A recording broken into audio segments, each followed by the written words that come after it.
Bapak Ibu Saudara-saudari, teman-teman yang terkasih dalam Tuhan, pada kesempatan ini saya mengajak kita kembali lagi untuk bersama-sama mendengarkan sabda Tuhan.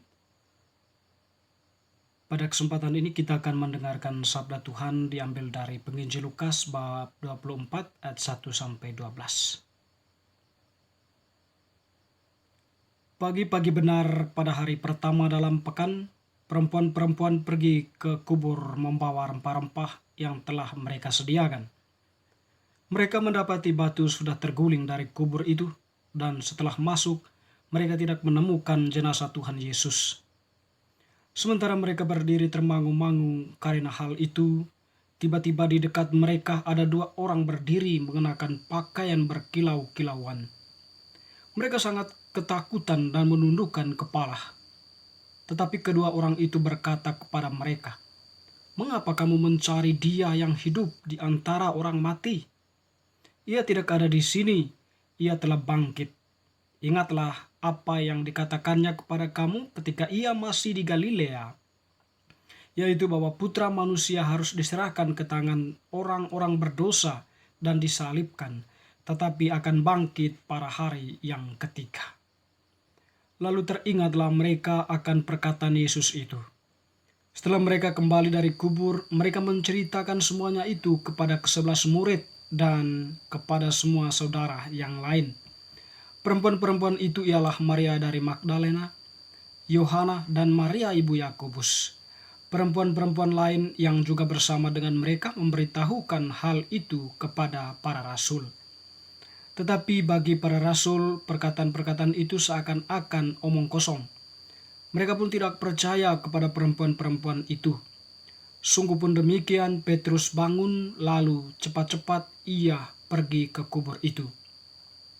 Karena ketika ia menjenguk ke dalam kubur, yang dilihat hanya kain kafan.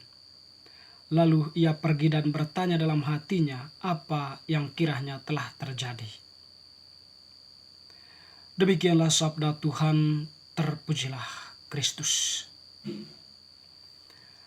Teman-teman saudara-saudari yang terkasih, Bapak Ibu, Kamis Putih Jumat Agung telah kita lalui, di mana di dalam momen Tri Hari Suci atau 2 hari suci sebelumnya, Kamis dan Jumat Agung, telah memperdengarkan kepada kita kisah-kisah di mana Yesus pada saat sebelum akan mengalami penderitaan dan pada saat dia mengalami penderitaan, yaitu Jumat Agung.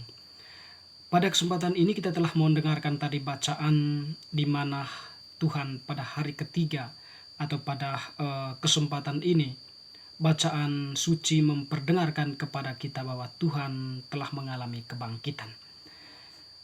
Teman-teman saudara-saudari yang terkasih, tentu bahwa peristiwa kebangkitan Tuhan yang terjadi saat ini tentu sudah diantisipasi olehnya ketika dia masih berada bersama murid.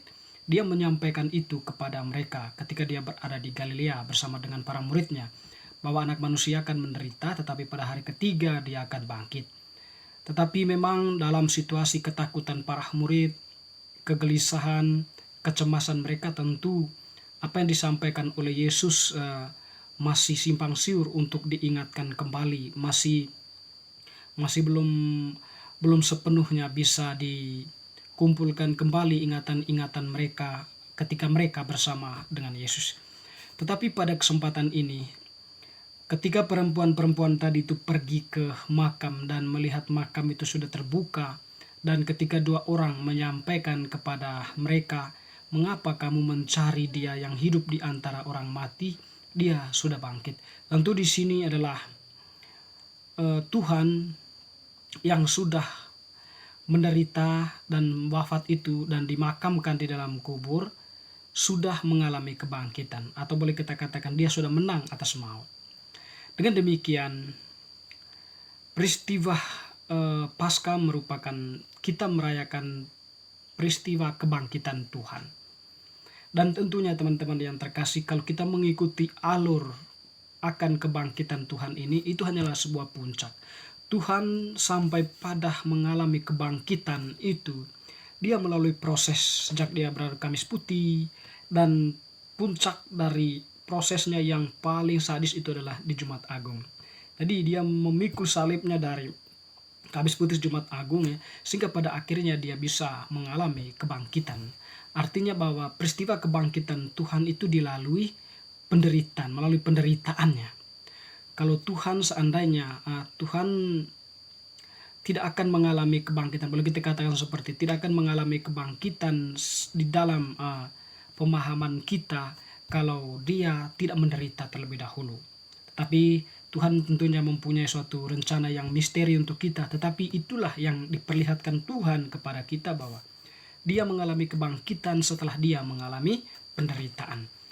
Tentunya teman-teman saudara-saudara yang terkasih, pesan Paskah ini untuk kita adalah kita hendaknya setia untuk memikul salib kehidupan kita. Kesetiaan kita memikul salib kehidupan tentu mempunyai suatu jaminan tersendiri untuk kita yang disediakan oleh Tuhan. Dan kita yakin bahwa Tuhan menyediakan sesuatu ya, atau menyediakan kebahagiaan untuk kita kalau kita setia mengikuti jalannya memikul salib kehidupan. Memikul salib tentu dalam hal ini kita mencintai kebenaran, kita menyayangi kebenaran dan melakukannya itu di dalam kehidupan sehari-hari kita. Kalau Pilatus di dalam Jumat Agung atau di dalam peristiwa Yesus dihukum atau ketika Yesus diadili, Pilatus bertanya apa itu kebenaran. Tentu di sini kita atau Pilatus ingin memperoleh suatu jawaban yang jelas dari Yesus ya. Makanya dia bertanya apa itu kebenaran. Dan pertanyaan Pilatus kalau kita melihat sepintas mungkin dia orang yang tidak mengenal tentang kebenaran. Karena mungkin apa yang dia rasakan atau keberadaannya sebagai raja, kebenaran tunggal itu ada pada dirinya. Sehingga apa yang dia katakan itu adalah sebuah kebenaran. Tapi ketika berhadapan dengan apa itu kebenaran, mungkin kita bisa mengatakan bahwa substansi dari kebenaran itu belum dipahami dengan baik oleh Pilatus.